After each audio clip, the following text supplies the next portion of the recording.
Good morning, everybody. Today is Wednesday. I'm going to read the remote learning calendar for today. For ELA, which you should be spending about 1 hour on, you're going to complete your work on your weekly work document in Google Classroom, or you can complete it on paper and send pictures to your teacher. Today, you're going to continue to work on your shipwrecked writing prompt. I can plan and organize a piece of writing by finding evidence from a text to support my answer. View your weekly work document in Google Classroom for the shipwrecked writing prompt and to record today's activities. 1. Choose a topic or thesis statement that answers the prompt, do what, and is supported by the text. Your prompt, based on the article Shipwrecked and a memoir of the Endurance Voyage, write an essay explaining whether Ernest Shackleton was a hero. Be sure to use information from both the article and the memoir to support your answer and develop your essay. 2. Read Shipwrecked a third time or listen to the audio to pick evidence that supports your thesis statement. Fill in your tide organizer.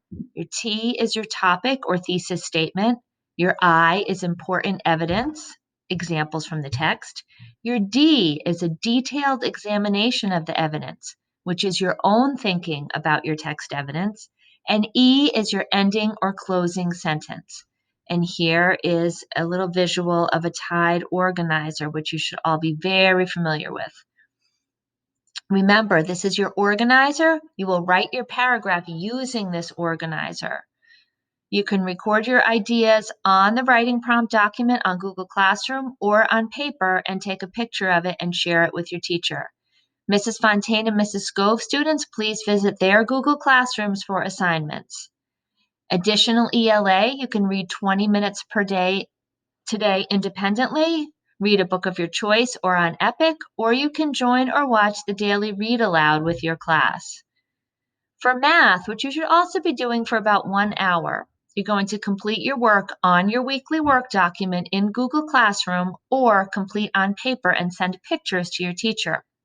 I can write equivalent ratios or proportions to represent the continuous relationship between two quantities.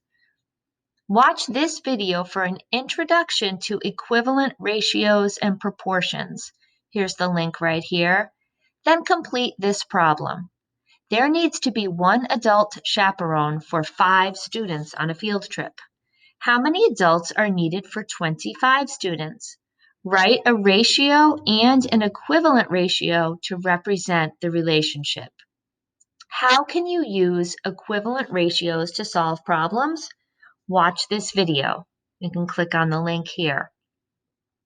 2. Quinn's sandbox is 6 feet long by 4 feet wide. He wants to make a bigger one, but wants to keep the same ratio between length and width. If he wants to make the new one 9 feet long, how wide would it be? And here's a little chart to help you out. You have length, you have your 2 question marks. 6 feet, 9 feet. Width, 4 feet, and then a question mark. See if you can figure that out. Here is some additional equivalent ratios practice. You can write your answers on paper and take a picture to submit them. And for additional math practice, please go on Freckle and view your weekly assignments. Mrs. Fontaine and Mrs. Scove students, please go to their Google Classroom for your assignments. And here are your class meeting times, which you are all well aware of. In science, you're going to read about eclipses today. Click on this link here, read the article, watch some of the educational videos to better understand the article. Then write a 15-word gist statement summarizing what you read. Remember, a gist statement is a short statement on what the article is about. Eclipses is about blank. On to social studies. Historians use different resources, photographs and videos, to show us different views of the same event. Here's some vocabulary. Apollo 11, the space vehicle that carried 3 American astronauts to the moon and back in 1969. And here you can click on this link for a video of Apollo 11 moon landing. Your task for today: review your observations from yesterday. Remember, you looked at this picture and you talked about what was going on in it? Read this original caption that was on the photograph in 1969. And this is the caption: hundreds of people gathered outside the Zenith Television showroom, a television store, at Fifth Avenue and 54th Street in Manhattan to watch as Apollo 11 began its journey or trip to the moon on July 16, 1969. As the astronauts of the Apollo 11 mission left Earth, landed on the moon, and made the long trip home, the New York Times, which is a newspaper, sent photographers to capture the excitement and wonder of people watching the journey. Apollo 11 was the space vehicle that carried 3 American astronauts to the moon and back in July 1969. Watch the video of that event, the Apollo 11 landing on the moon in 1969. Then, using a Venn diagram, compare and contrast the two resources historian used, which is the photograph and the video, that help us to understand that important event in history. So here's a little visual of a Venn diagram. Remember, you put in just what's in the photograph on this part, what's in the video here, and what is in both goes in the middle. All right, your additional activities for the week. I read the math enrichment problems, so I won't read those again. Here's yep, I read all the math activities. Miss Coyle has 3 different art projects for the week. Her first one is to use Storyboard to create your own narrative about friends and family. Incorporate the core values of consistency, respect, and empowerment into your storyboard. You can use the link or draw your own and share it with Miss Coyle. Or you can create a piece of art about what you think the future will be like. Here's a cool looking thing right here. Or you can design a game for friends and family to play together. Your music activity of the week is about steel drums. How does music change over time and place? Watch this video on steel drums. How did steel drums develop in Trinidad and throughout the Caribbean? Look around your home. Collect some items that might make a pleasant sound.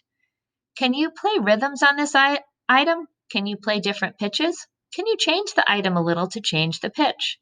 Create a rhythm and pitch pattern that you find pleasant. Try to record yourself. Here are some ideas. You can use glasses filled with different levels of water, rubber bands with different levels of tension, or blowing across the tops of straws of different lengths.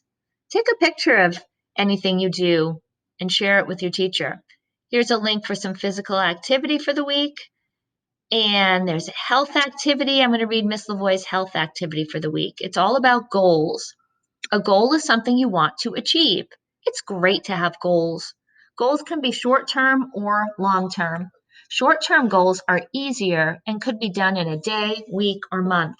Long-term are more difficult and take much longer to accomplish. Often, our goals are about changes we want to make, like eating healthier, getting more exercise, doing better in sports or school. The easy part is knowing what change you want to make. The challenge is planning how to make it happen and sticking with it. Let's get started with your goal setting by answering the following questions. What is your health-related goal? What will be the benefit of reaching your goal?